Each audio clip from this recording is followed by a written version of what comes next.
안녕하십니까. 사회복지사 1급을 담당하는 고병갑입니다. 이번 시간에는 3교시 1영역, 긴장해야 될 3교시지요. 1영역 사회복지 정책론의 기출문제를 분석하도록 하겠습니다. 첫 번째 문제는 역사 문제 나와 있네요. 사회복지 역사에 관한 내용 중 연결이 옳은 것입니다. 이제 3교시에서는 여러분들이 옳은 것은 옳지 않은 것을 분명한 여러 문만의 표시를 통해서 명확히 해놓고 문제 풀어가셔야 됩니다. 엘리자베스 구빈법, 열등처우의 원칙, 이건 틀린 거죠. 열등처우의 원칙은 1834년에 발표된 신구빈법 또는 개정구빈법의 3대 원칙이 하나가 되겠습니다. 길버트법, 1782년 길버트법에서 원내 구제의 원칙으로 인권유린을 이끌어왔던 작업장법의 폐해를 극복하고자 제시한 걸로서 원외구제 또는 거택보호의 원칙을 제시한 거, 이건 맞는 거죠. 비스마르크의 3대 사회보험, 1880년대, 1883년 질병보험, 1883년, 84년 노동자 보상보험, 오늘날 산재보험이지요. 그리고 1889년 노령폐질연금, 지금 같으면 국민연금의 노령연금을 말합니다. 그렇기 때문에 여기는 실업보험이라는 것은 나와 있지 않습니다. 실업보험이 나오는 것은 실업보험은 미국의 사회보장법이나 또는 영국의 최초의 사회보험법이라고 하는 국민보험법에서 나오는 것이 실업보험법이 되겠습니다. 그러면 비스마르크에는 실업보험이 있는 것이 아니라 산재보험의 의미를 갖는 노동자 보상보험이 있으면 틀린 거죠. 미국의 사회보장법은 1935년에 사회보험, 공공부조, 사회복지 서비스로 연결되듯 사회보험에는 노령연금과 그리고 노령연금과 실업보험으로 이렇게 구성되어 있습니다. 보편적 의료보험제도가 미국에 도입되는 것은 2009년에 오바마 대통령에 의해서 대한민국의 건강보험제도가 벤치마킹 되어서 미국에 도입이 된 겁니다. 틀린 거죠. 베버리지 보고서 1942년 소득 비례 방식의 사회보험 아니죠. 베버리지는 사회보험의 6대 원칙에 균일각출, 균일급여를 주장을 합니다. 틀린 거죠. 여기에서 옳은 것은 답은 2번이 되겠습니다. 2번 문제로 가시면 빈곤과 불평등 측정에 관한 설명을 옳은 것은 완전평등사회에서 노렌치 곡선은 인구 누적 비율과 소득 누적 비율의 관계를 가지고 설명하되 완전평등사회는 정사각형의 대각선으로 그려져 있는 탄젠트 45 수학적 계산으로 1입니다. 완전평등은 정사각형으로 그려진 노렌치 그 박스에서 정사각형 45도 대각선을 말합니다. 그렇기 때문에 45도 직선과 거리가 가장 가깝게 되죠. 이건 틀린 겁니다. 옳은 것을 물어봤군요. 진위개수, 노렌치 곡선을 수치한 것이 진위개수인데 진위개수의 범위는 0에서 1이고 크면 클수록, 즉 1에 가까울수록 불평등하다라고 설명을 합니다. 그래서 0에서 1이기 때문에 최소값은 0이 되겠습니다. 빈곤갭은 빈곤선 이하에 속하는 인구가 전체 인구에서 차지하는 비율을 말한다. 이것은 빈곤갭이 아니라 빈곤율이라고 설명을 합니다. 빈곤율은 빈곤선과 실제 소득과의 격차를 말한다. 빈곤선과 실제 소득의 격차 또는 빈곤선 이하의 주민들을 빈곤선 수준까지 끌어올린 데 드는 소득액을 우리가 빈곤갭이라고 합니다. 어찌 보면 살짝 말 오해가 있겠지만 3번과 4번은 바꿔서 설명하시면 됩니다. 그다음에 센 지수가 나와 있습니다. 처음 나와 있는 것이 되겠습니다만 센 지수라고 하는 것은 센 지수는 이것은 인도의 센에 의해서 제시된 걸로서 빈곤 집단 내 불평등 정도를 반영하는 걸로서 의미가 있습니다. 그래서 빈곤 집단 내에서 이것은 다양한 하나의 변수만을 사용한 것이 아니라 여기는 빈곤 집단 내 불평등, 빈곤 집단 내에서 전체 인구 수가 아니라 빈곤 집단 내의 불평등을 파악하기 위해서 다양한 변수인 빈곤율이나 진위개수나 또는 빈곤갭 등을 종합해서 만든 지수를 센 지수라고 합니다. 아시아 최초로 노벨 경제학상을 수상했던 분이 바로 여기 인도의 센이 되겠습니다. 여기서 맞는 것은 처음 나와 있습니다만 어떤 센 지수는 가지고 가셔야 됩니다. 답은 5번이 되겠습니다.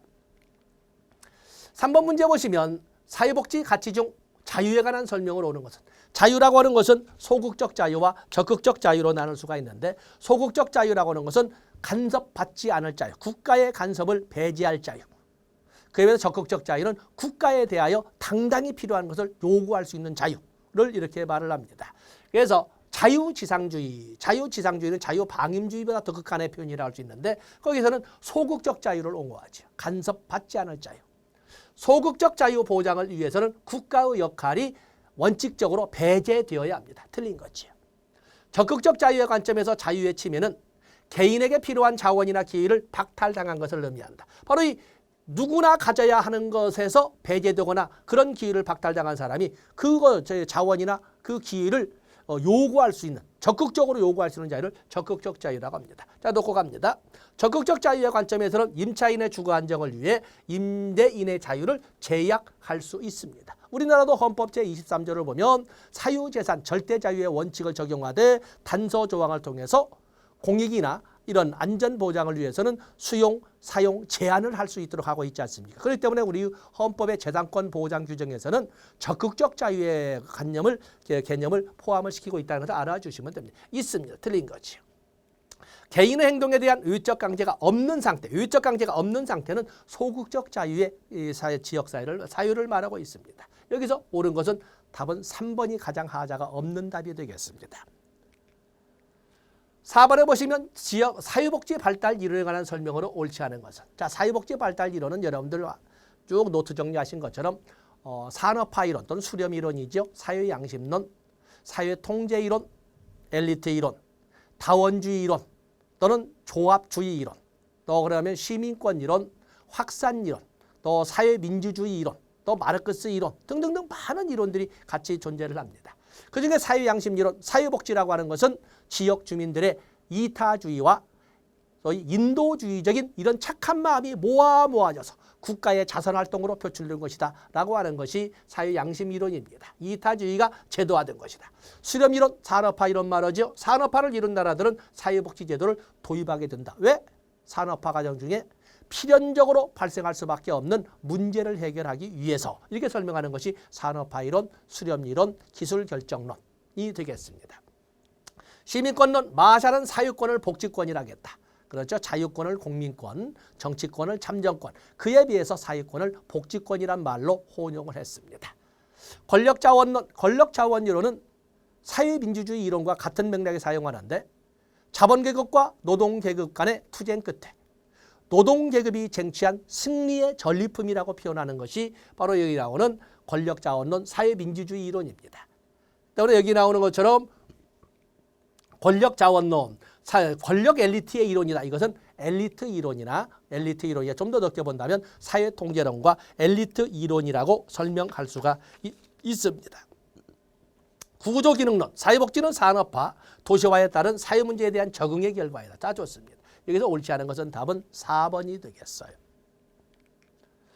그다음에 5번 문제를 보시면 빈곤의 개념에 관한 설명으로 옳지 않은 것. 보통 우리가 빈곤 그러면 절대적 빈곤, 상대적 빈곤, 주관적 빈곤, 또 다양한 또는 신빈곤 이런 개념들을 알고 있지 않습니까? 절대적 빈곤은 육체적 효율성을 유지하기 위한 최소한의 생활 필수품을 소비하지 못하는 상태이다.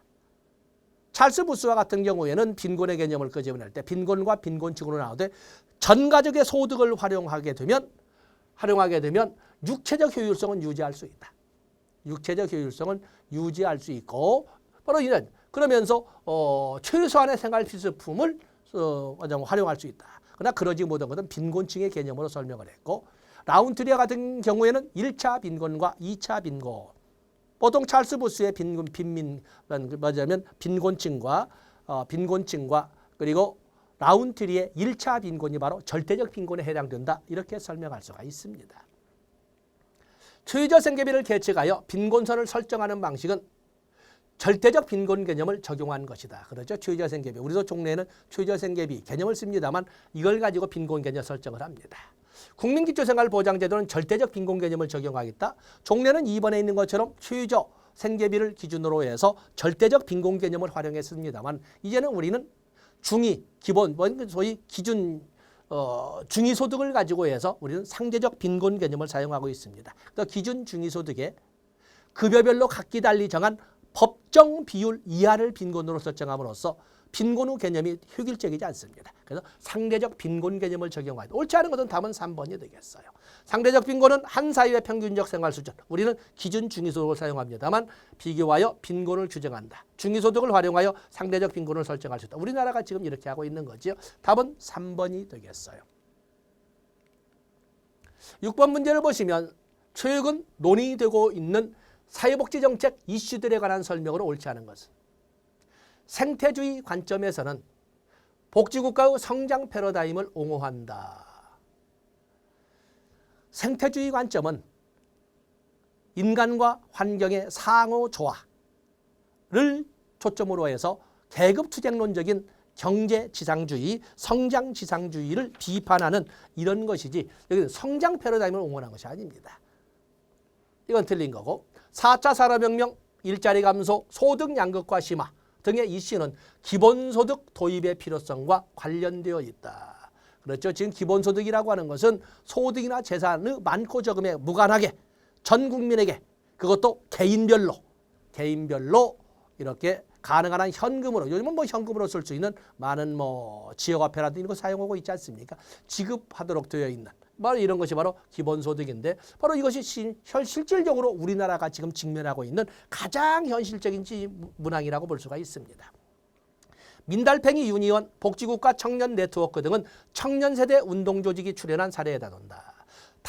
민달팽이 유니온 같은 경우에는 청년 주거 문제를 어떻게 해결할 것이냐를 가지고 주제를 삼는 조직이 되는 것이고 복지국가 청년 네트워크는 청년 세대의 문제들을 청년 세대에서 해결해 보자는 이런 그 조직을 복지국가 청년 네트워크라고 설명을 합니다. 바로 청년 세대 운동 조직이 출연한 그런 표현이라고 할 수가 있다.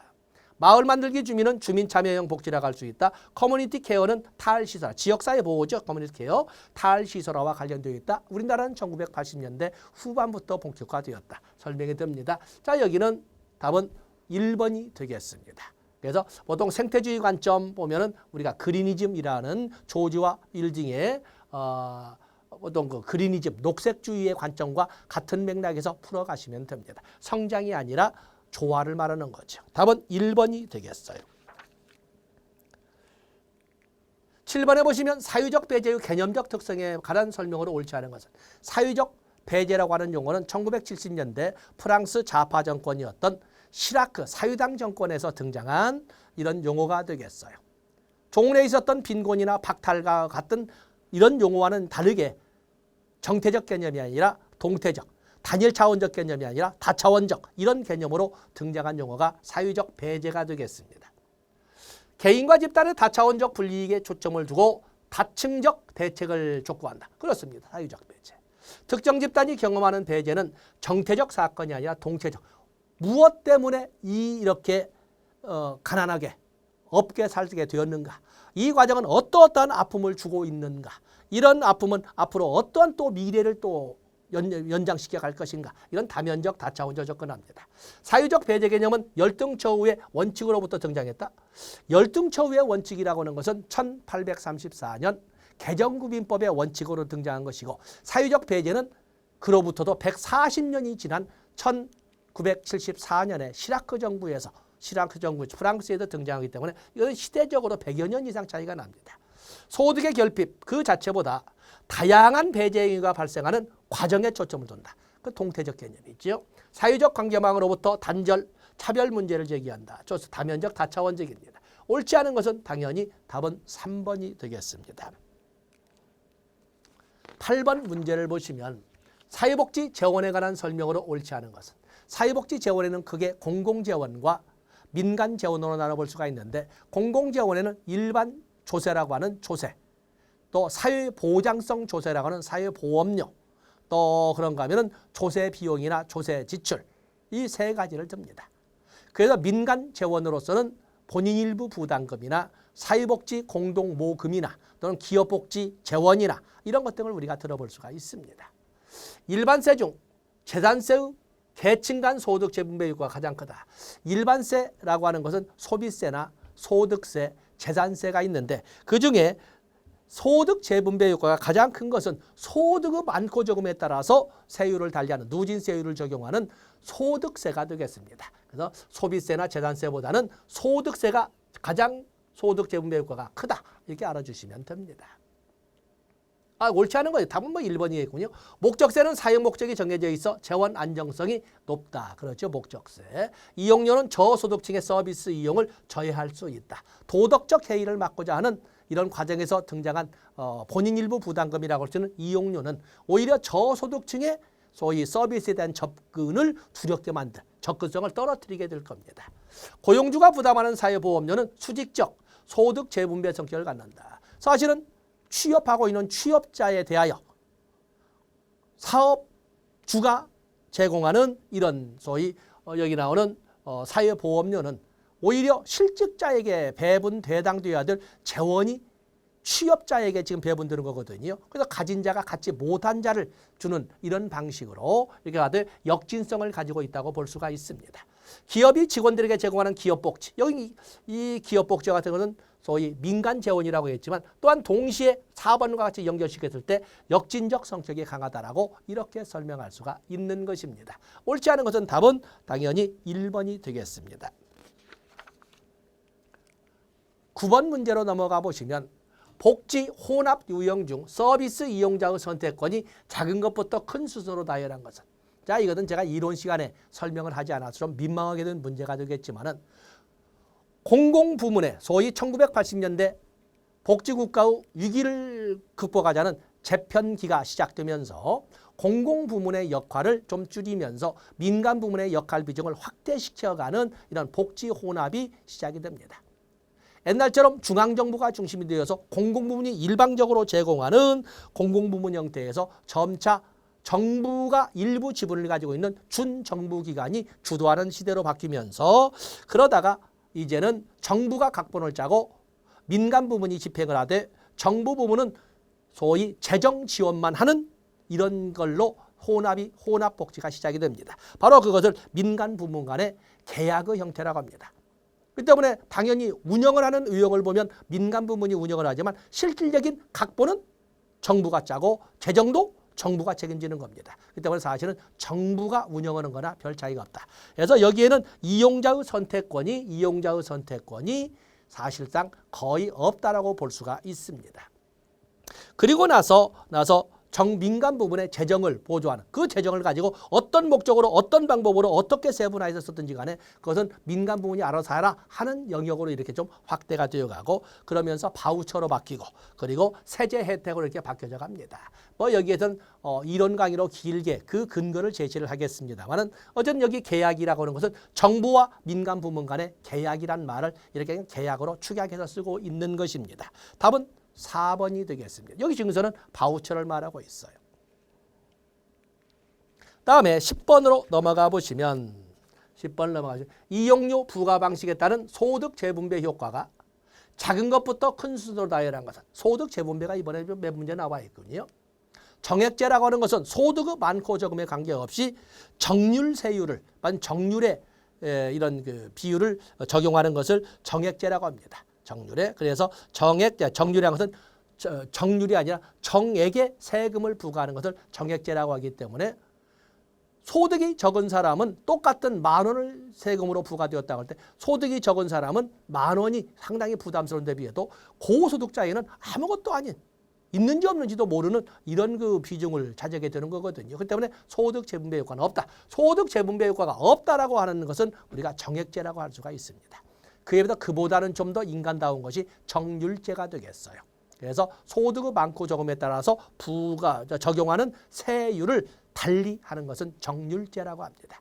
그에 비해서 연동제라고 하는 것은 보통 우리나라에서 적용한 것처럼 전국 소비자 물가 변동률을 반영해서 인플레이션 대책을 감안해서 하는 것은 소득 재분배 효과가 다른 것보다 훨씬 더 높다라고 설명을 합니다. 때문에 소득 재분배가 가장 작은 것은 정액제고 그 다음에 좀 더 인간스러워진 것은 정률제고 연동제는 진정 인간을 배려한다라고 설명하는 제도라고 봐주시면 됩니다. 답은 1번이 되겠어요. 11번에 보시면 실업보험을 민간 시장에서 제공할 때 발생할 수 있는 문제점을 모두 고른 것은 어찌 보면 이걸 우리가 설명할 적에 왜 복지는 국가가 맡아야 되는가 왜 복지를 국가가 아닌 시장이 맡으면 실패할 수밖에 없는가를 언제나 7가지로 이 이론을 제시를 합니다.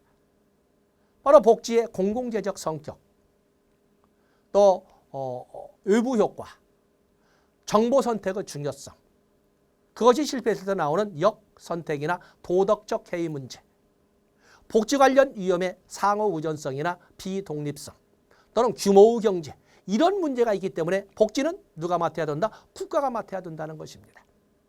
바로 그 문제를 출제를 했습니다. 실업보험을 시장에 맞추면 어떤 문제가 발생하는가? 역선택의 문제나 기업자의 도덕적 해이 문제가 발생하고, 위험 발생이 상호 의존적이기 때문에 보험료율 계산이 어렵고, 보험료율 상호 의존 때문에 단일 차원에서 보험료율을 계산하는 것이 아니라 계산이 어렵다. 무임승차 문제가 발생한다. 사실 이 무임승차란 문제는 국가가 관리하기 때문에 공공재와 같은 것이기 때문에 무임승차가 가능한 겁니다. 복지의 대상이 될 수밖에 없는 클라이언트는 무임승차가 아니고서는 혜택을 받을 수가 없는 거거든요. 그러나 시장에 맡기게 되면 무임승차자 배제 문제가 등장을 하게 됩니다. 함정을 니을번에 아주 받습니다. 그래서 무임승차자 배제 문제가 발생한다. 그래서 옳은 것은 기역, 니은, 디귿이고 니을번은 함정 문제, 무임승차자일 수밖에 없는 클라이언트 배제 문제가 발생한다. 이렇게 돼야 될 겁니다. 답은 기역, 니은, 디귿, 답은 4번이 되겠습니다. 12번에 보시면 베버리지가 사회보장 프로그램의 성공을 위해 제시한 전제 조건은, 베버리지는 사회보험을 원칙으로 공공부조를 가미한 사회보장 프로그램을 제시합니다. 그러면서 이 사회보장 프로그램을 성공리에 이끌어가기 위한 3대 전제 요건으로 제시하는 것이 완전고용, 아동수당이라고 부르는 가족수당, 그리고 그냥 서비스가 아니라 포괄적 의료 서비스, 이 세 가지를 들었습니다. 그래서 그 문제, 아동수당, 완전고용, 포괄적 의료 서비스, 최저임금은 언급이 되지 않죠. 베버리지는 1942년이고 최저임금이 언급된 것은 최저임금법은 1909년에 등장을 합니다. 답은 기역, 니은, 디귿 4번이 되겠어요. 13번에 보시면 우리나라 사회복지정책의 대상 선정에 관한 설명으로 옳은 것은, 사회복지정책의 대상 선정, 대상자 선정 기준, 할당의 원칙이라고 우리가 보통 정리를 합니다. 다양한 기준이 있지만 그중에 보편적으로 적용하는 기준에는, 보편적으로 적용하는 것은 귀속적 욕구, 또 보상과 같은 범주적 할당 기준이 있는가 하면은 전문가의 진단이나 자산조사와 같은 개별적 할당 기준이 있습니다.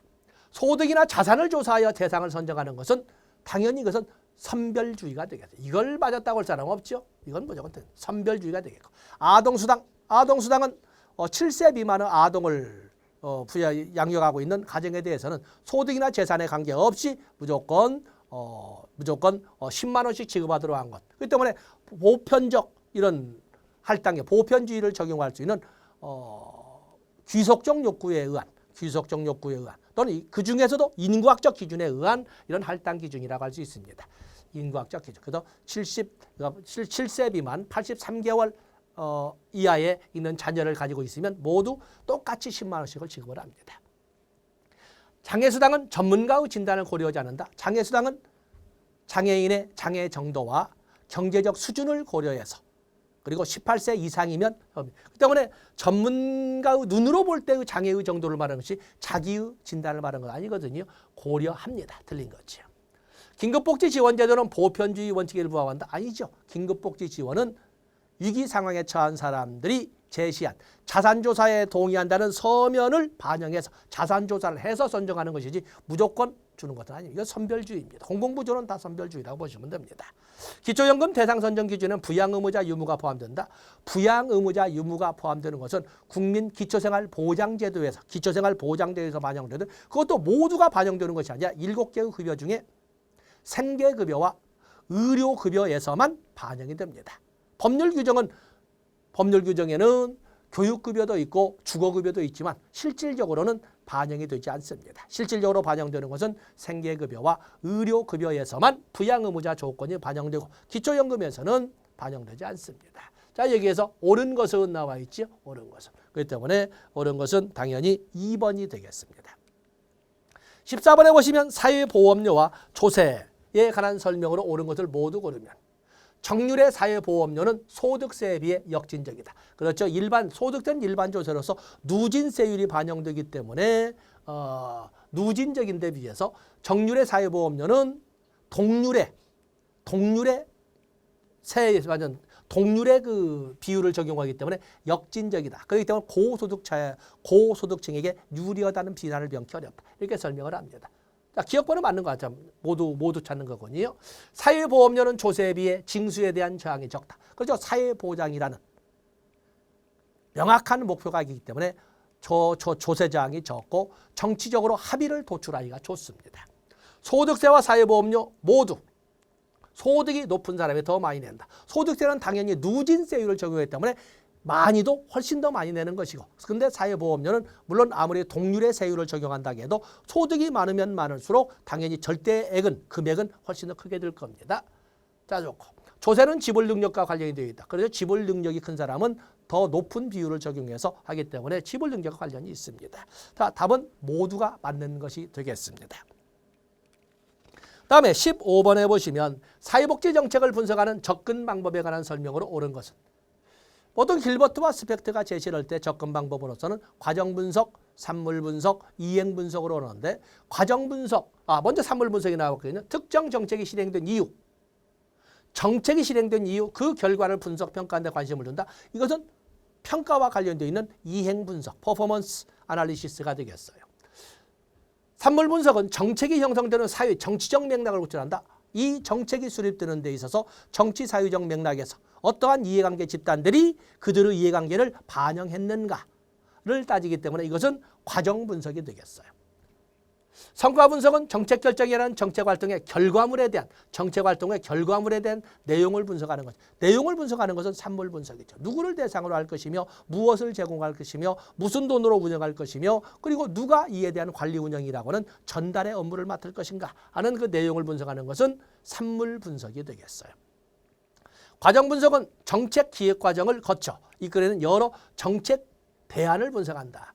정책 기획 과정이지 않습니까? 정책 기획 과정. 그 때문에 정책 기획 과정을 거쳐서 이끌어낸 정책 대안을 분석한다라고 하는 것은 이것은 산물 분석이 되겠어요. 그다음에 과정 분석은 정책 사정이 어떻게 이루어지는지를 이야기한 목적, 정책 사정이 어떻게 이루어지는지, 어떠한 이해관계 집단들의 이해관계가 반영되었는지를 따지기 때문에 여기에서는 옳은 것은 답은 5번이 되겠습니다. 16번에 보시면 산업재해 보상제도에 대한 설명으로 옳지 않은 것은 1963년에 법률로 제정되고 1964년부터 시행이 되었던 것이 바로 이 내용이 되겠는데, 근로복지공단은 보험급여를 결정하고 지급한다. 그렇죠. 급여를 결정 지급한다. 업무상 재해란 업무상 사유에 따른 부상, 질병, 장애, 사망을 받는다는 법률 규정이거든요. 직장 내 괴롭힘, 고객의 폭언 등으로 인한 업무상 정신적 스트레스가 원인이 되어 발생한 질병은 업무상 재해로 인정되지 않는, 옳지. 오늘날 많지요. 바로 에서 인정됩니다. 이건 업무상 재해로 인정이 됩니다. 업무상 질병의 인정 여부를 심의하기 위하여 근로복지공단 소속 기관에 업무상 질병 판정위원회를 둔다. 국민건강보험공단이 보험료를 징수한다. 그렇죠. 4대 보험료는 건강보험공단에서 합니다. 여기서는 않는다가 인정됩니다. 답은 3번이 되겠어요. 민영화에 관한 설명으로 옳지 않은 것은, 민영화 1980년대 복지국가 재편기를 통해서 정부 역할 부문을 좀 줄이면서 민간 부문의 역할 비중을 확대시켜가는 흐름을 민영화라고 합니다. 1980년대 등장한 신자유주의와 관련이 있다. 정부가 공급하는 재화와 서비스 비용을 절감하기 위해서 도입되었다. 왜냐하면 1970년대 복지국가 위기로 정부 실패라든지 정부 재정의 악화가 있었거든요. 그런 문제를 해결하기 위한 대안으로 나왔다. 소비자 선호와 소비자 선택을 중시한다. 경쟁을 유발시켜 서비스 품질을 향상시키고자 한다. 민영화하는 과정에서 영리부문의 개입에 문을 열어놓은 거거든요. 상업화를 통해 취약계층의 서비스 접근성이 높아졌다? 아니죠. 민영화되면 될수록 시장 경쟁 논리가 반영됨으로써 접근성이, 이런 취약계층의 접근성은 떨어지게 될 수밖에 없습니다. 답은 여기에서 옳지 않은 것은 답은 5번이 되겠습니다. 18번에 보시면 국민기초생활보장제도에 관한 설명으로 옳지 않은 것. 국민기초생활보장제도는 보충성의 원칙에 기반한다. 무에서 유를 창조해 주듯이 서비스를 제공하는 것이 아니라 그의 재산, 소득, 근로능력을 최대한 반영하는 것을 전제로 하되, 그러고도 부족한 것이 있다면 채워주는 보충성의 원칙을 국민기초생활보장법에 규정하고 있는 것입니다. 때문에 이건 맞는 거지. 그다음에 북한 이탈 주민의 보호 및 정책 지원에 관한 법률상 북한 이탈 주민과 그 가족은 의료급여 2종 수급권자에 속한다. 좀 짜증나는 문제. 보통 우리가 여기 나오는 국민기초생활보장법상의 그 수급권자는 거의 대부분이 의료급여 수급권자. 의료급여 수급권자는 1종 수급권자와 2종 수급권자로 나누고 있는데 1종 수급권자에 해당이 됩니다. 옳지 않은 틀린 거군요. 급여는 개별 가구 단위로 실시하되 필요하다고 인정하는 경우 개인 단위로 실시할 수 있다. 그렇죠? 공공부조는 세대 단위를 원칙으로 하고 국민기초생활보장법에서는 개별 가구 단위라고 이렇게 명기를 하고 있습니다. 이거 법률 용어가 법률 규정이 되겠습니다. 수급권자와 그 친족, 그 밖의 관계인은 관할 시장, 군수구청장에게 급여를 신청할 수 있다. 그렇죠? 급여를 신청. 그래서 우리 보면 우리나라는 사회보장 기본법에 의거해서 사회보장 수급권은 신청주의를 원칙으로 하되 신청할 수 없는 경우에는 소위 직권으로 신청할 수가 있습니다. 누가? 사회복지 전담 공무원이 바로 그걸 하는 거죠. 그래서 신청주의를 먼저 법률 규정을 갖다가 그대로 썼습니다. 생계급여는 수급권자의 소득 인정 등을 고려하여 차등 지급할 수 있다. 생계급여는 금전지급, 정기지급, 직접지급, 주거지급, 조건부지급, 거택지급 이런 등등의 원칙을 법률로 규정하고 있습니다. 그래서 이건 차등지급의 원칙이 존재를 합니다. 여기서 옳지 않은 것은 북한 이탈 주민과 그 가족은 일종 수급권자에 포함이 됩니다. 답은 2번이 되겠어요. 19번에 보시면 공공부조, 사회보험, 사회수당의 특성에 관한 설명으로 옳지 않은 것은 공공부조는 다른 두 제도에 비해 권리성이 약하다. 당연히 우리는 권리라고 설명을 하지만 시혜성을 부정할 수는 없습니다. 맞는 거지요. 사회수당은 수평적 재분배 효과가 있다. 사회수당은 귀속적 욕구를 할당의 원칙으로 사용을 하되 일정 조건을 구비한 자는 아무런 부담 없이 아무런 제한 없이 조세를 재원으로 해서 동일한 현금급여를 지급하는 것을 바로 사회수당이라고 합니다. 수평적 재분배 효과가 있다. 가진 자가 없는 자를 위해서 돈을 내놓는 것이 아니거든요. 사회보험의 급여 조건은 보험료 기여 조건과 함께 사회적 위험에 직면해야 하는 조건이 부과된다. 사회보험의 성립은 기여, 가장 보험료 납부와 그리고 법으로 정해진 사회적 위험의 발생 이 두 가지가 충족되어야 사회보험의 급여가 성립이 됩니다. 사회수당은 기여 여부와 무관하게 지급된다. 그렇지요. 기여가 포함되는 것은 사회보험만, 그러나 공공부조와 사회수당은 무기여지요. 운영 효율성은 세 제도 중 공공부조가 가장 높다. 이제 공공부조는 자산조사를 해야 하잖아요. 자산조사. 그렇기 때문에 여기서 설명으로 옳지 않은 것은 답은 당연히 5번이 되겠습니다. 다음에 19번에 보시면, 다음에 20번에 보시면 국민건강보험제도에 대한 설명으로 옳지 않은 것은 국민건강보험은 1963년에 두 번째 사회보험법으로 의료보험으로 법률이 제정되고 1977년에 가서 시행됐던 것을 1999년에 국민건강보험법으로 바꾸면서 2000년부터 국민건강보험제도로 시행된 것입니다. 자, 옳지 않은 것. 사립학교 교원의 보험료는 보통 직장가입자는 노사 균등분담인데 사립학교 교직원은 본인 50%, 학교 30%, 국가 20%로 이렇게 분담해서 보험료를 내도록 하고 있습니다. 바로 본인 사용자 국가가 나와 있지. 직장가입자의 보수월액은 직장가입자가 지급받는 보수를 기준으로 보수월액 곱하기 보험료율로 계산을 합니다. 직장가입자의 보험료율은 건강보험정책 심의위원회에서 의자가 빠져있고 심의 의결한다.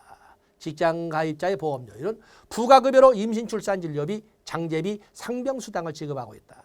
자, 이게 이제 문제지.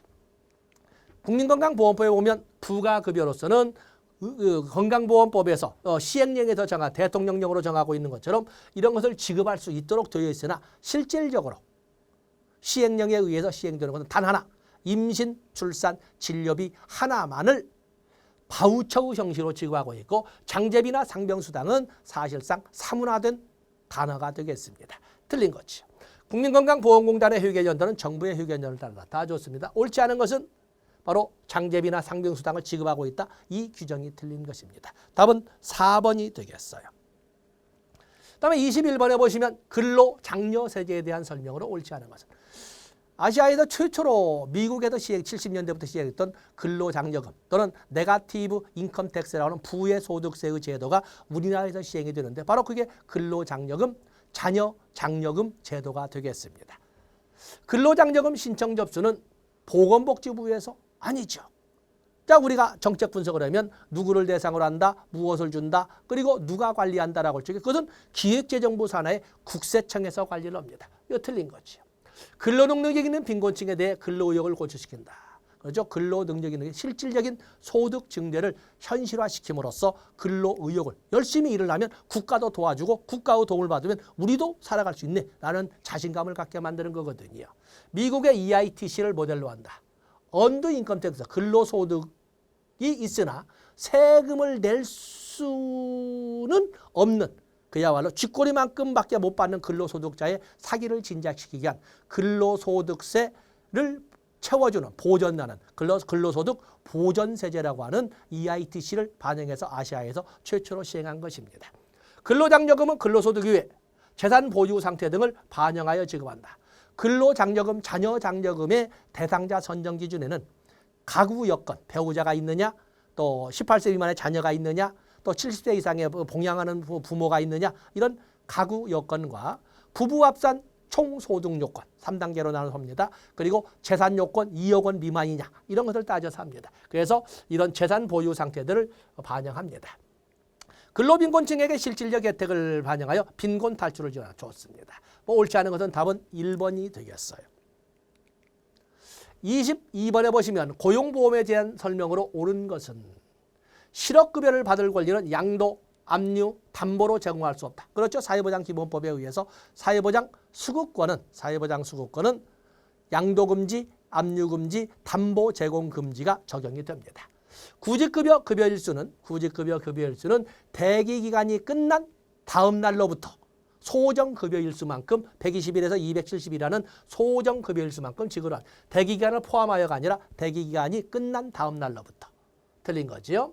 그다음에 육아휴직 시작일로부터 3개월까지는 월 통상임금의 80%로 지급을 하도록 이거 틀린 거군요. 100에서 50원 80%로 지급을 하도록 하고 있습니다.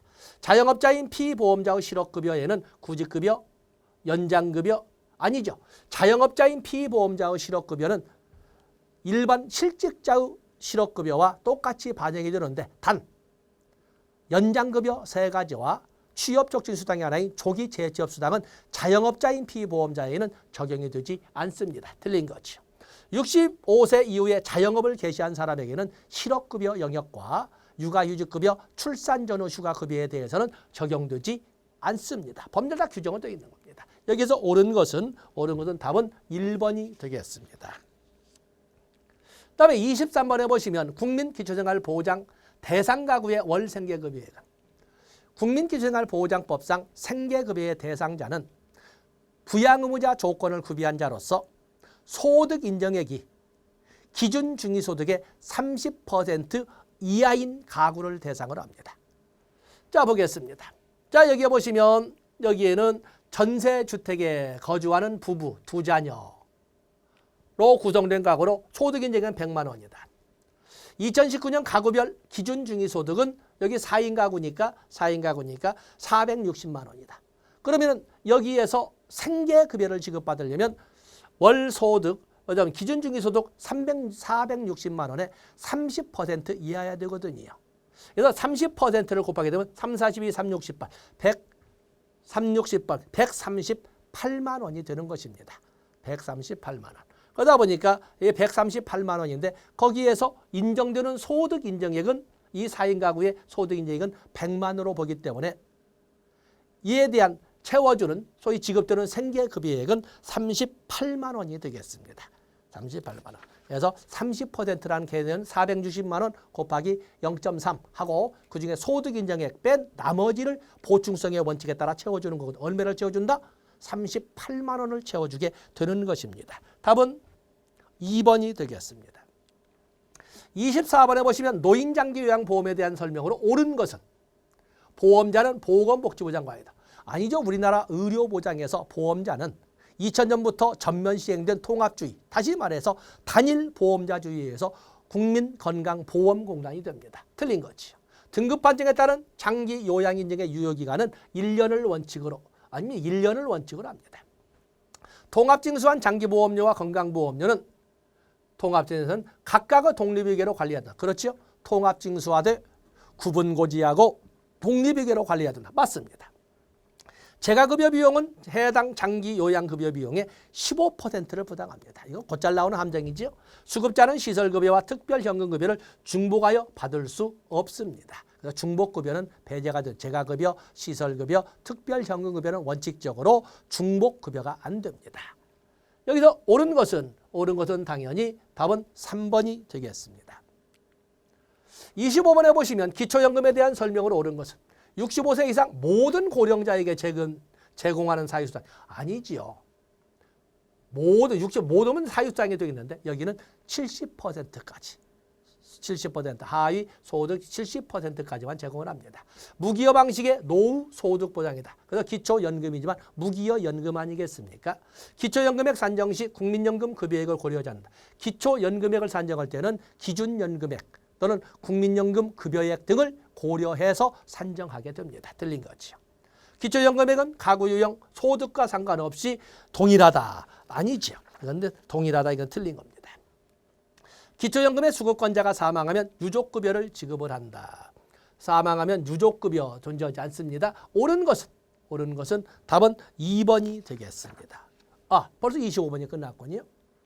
자, 이렇게 해서 이번에는 제18회 사회복지사 1급 국가자격시험의 기출문제, 그중에 함정이 시작되는 3교시, 그중에 1영역 정책론의 문제를 살펴봤습니다. 고맙습니다.